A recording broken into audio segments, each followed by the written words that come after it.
Hey everybody, Daniel Rock Zero here with another random review. And this time it was requested by my friend. I'm not going to say his name. He knows who he is, so he just told me. How about you watch the Great American Bash 2004? I'm not sure why he wanted to torture me with this show. And I said, really, you want me to watch Great American Bash 2004? That garbage piece of shit. That piece of shit show. Oh boy. This is the show that's infamously famous. This is infamous for the Concrete Crypt match, where if Undertaker doesn't do what Paul Heyman tells him to do, then Paul Bearer is going to get buried in concrete. Oh my God. And not only was that terrible match on this card, there's some really bad matches on this. This is one of the worst pay-per-views I've ever seen.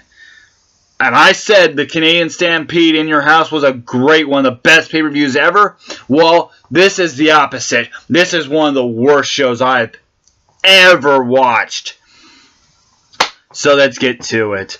We start out with a fatal 4-way elimination match for the United States Championship. John Cena, Rene Dupree, Booker T, and Rob Van Dam. And this match was just not really flowing that well.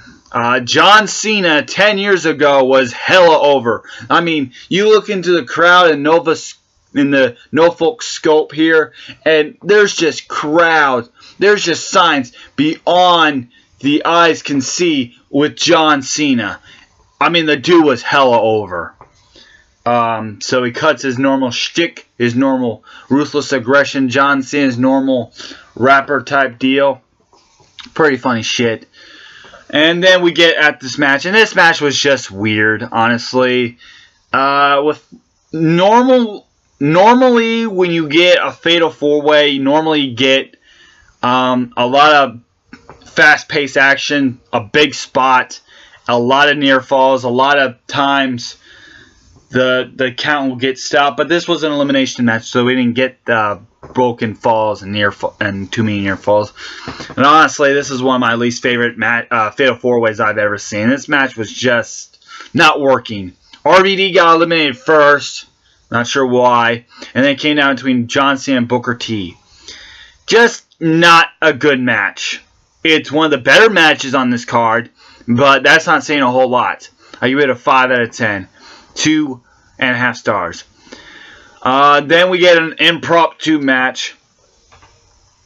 Charlie Haas is in the back saying some crap to Kurt Angle, who is the general manager, who I completely forgot at this time was the general manager. I forgot he was a GM at this time. I forgot he was a GM, period. So Kurt Angle put him in a match with Luther Reigns, and this match was just weird. This match wasn't flowing. The flow of this match was just awful. Just awful. It was like they were struggling to do their moves. They were struggling to get a pace flowing. They were struggling to get some sort of momentum going in this match. There was just a lot of dead spots, a lot of moves out of nowhere that just didn't make sense. The ring psychology in this match was just piss poor. This match was bad. It was a very, very bad match. Luther Reigns picked up the victory. He just had this look on his face. Luther Reigns was just a guy which he looked like if you were in the ring with him that he would beat the shit out of you and he would just kick your ass. But honestly, the dude was sloppy and crapped. And he was crap. And I don't remember him at the end of 2004, honestly. So, 1 star. No, half a star, 1 out of 10. Bad match. Then we get to the best match of the night for the Cruiserweight Championship. We get Rey Mysterio versus Chavo Guerrero, and this match is fantastic. It's one of the best Cruiserweight title matches when they revived it from 2002 to 2006. Rey Mysterio and Chavo Guerrero always had great matches together, and the matches they had in WWE, I'd say this is a very close second to their I Quit match on SmackDown they had. This match was very good. I give it an 8 out of 10, honestly. It was a very good match. 4 stars. Honestly, it's a very good match. And what more could you expect from these two? Rey Mysterio picked out the victory, and it was just a damn good match, like I said. And then the rest of the card, this is where the show really proves how it's one of the worst shows of all time. Kenzo Suzuki defeats Billy Gunn in an atrocious, terrible, bad, boring, piss-poor match. 0. Just an awful match. Once again, the pace, much like the Luther Reigns match at Charlie Haas, was just terrible. Terrible ring work. Terrible psychology. Or just awful. Awful match. 0. Then we get the women's match between Sable and Tori Wilson. And once again, this match is bad. This is another bad match. Another dud. Just another bad match. Yeah, sure, Sable and Tori Wilson are not known to put on phenomenal matches, but I've seen entertaining matches that Sable's put on. I've seen entertaining matches that Tori Wilson has put on. And honestly, this match was neither entertaining, good, or any sense of the word entertaining. It was boring as shit. 0. Next up, we have Mordecai. Yes, that abomination of a character defeating Hardcore Holly. And once again, this match was a atrocious piece of shit. It's not even funny anymore. Another dud. We just got 3 duds back to back to back here. This match, again, it's hard to say which one of these matches were worse. Dud. 0. This match. Holy crap, it was bad. Then we get to the second best match on the card here. The Texas Bull Rope match between Eddie Guerrero and John Bradshaw Layfield.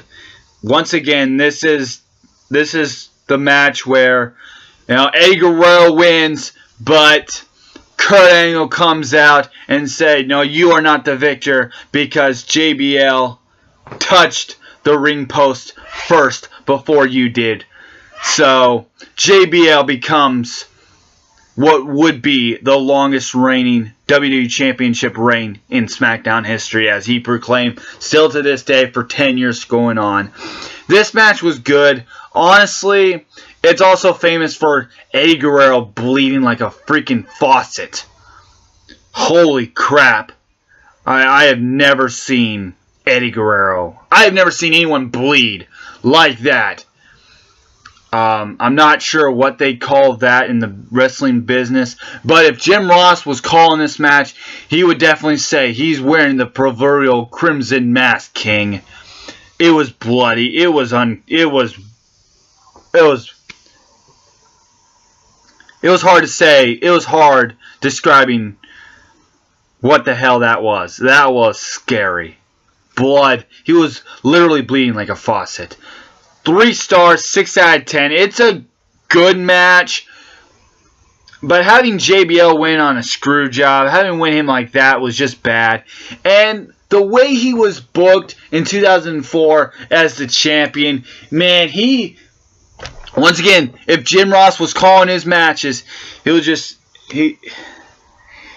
would say, he's a slippery devil. Because he literally was. He was a slippery devil. As he literally weaseled his way out of every single match. He got chokeslammed through a limousine, retained his title against The Undertaker at SummerSlam. He slipped his way through a fatal 4-way. He slipped his way through a match.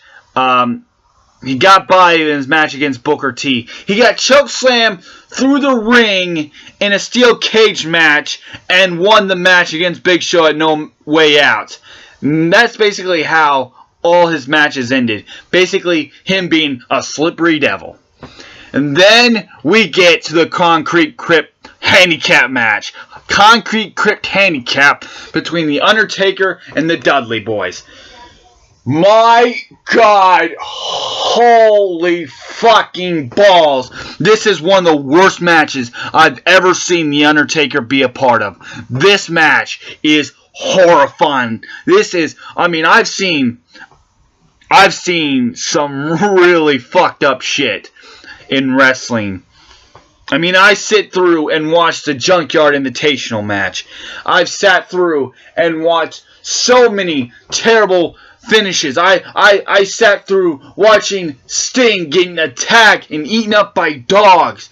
I have seen the Chamber of Horrors. I've seen a Duel of the Butcher getting electrocuted in a freaking chair. I've seen so many atrocious, so many piece of shit things, so many mind-numbing things in wrestling, and this match is one of those. Maybe not the worst sight I've seen, maybe not the worst thing I've seen, but it's on that level. It's on that level of the Yeti. It's on the level of that stupid monster truck sumo match Hogan and Giant had. It's one of the stupidest matches I've ever seen. And then Undertaker during the match was just like, Paul Heyman was just like, no, you do it, and I throw the switch. I pull down the lever. It was just bad. And then Undertaker beats the Dudley Boys, and then Paul Bearer's like, oh yes, you're gonna save me, Undertaker, save me. Like he was about to make love to the Undertaker. Honest to God, the way Paul Bearer was talking, it was like they were about to have sex. Seriously. And then Undertaker said, and he said something more, and then he just pulled the lever down. And Paul Bearer died, and his screaming words, he was just screaming, no, no, no, no, no. And as he was being buried alive in concrete, as he was slowly being buried in concrete and slowly dying, that's how I felt.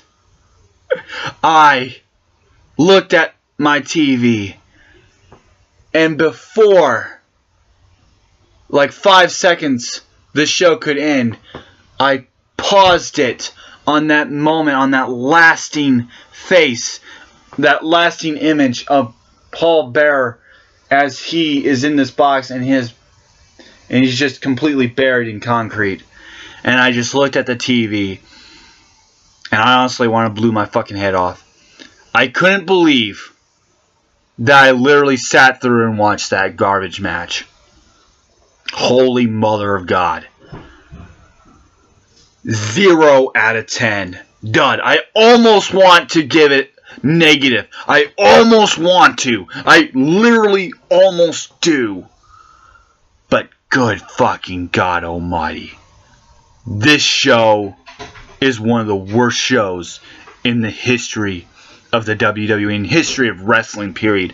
That is one of the worst endings I've ever seen, period. And like I said, I've seen some pretty nasty scene. I've seen some pretty horrifying crap, and that is on the level of all of that shit. Of all of that. Great American Bash 2004 gets a 2.5 out of 10. One of the worst shows in the history of the WWE. Bar none. Peace.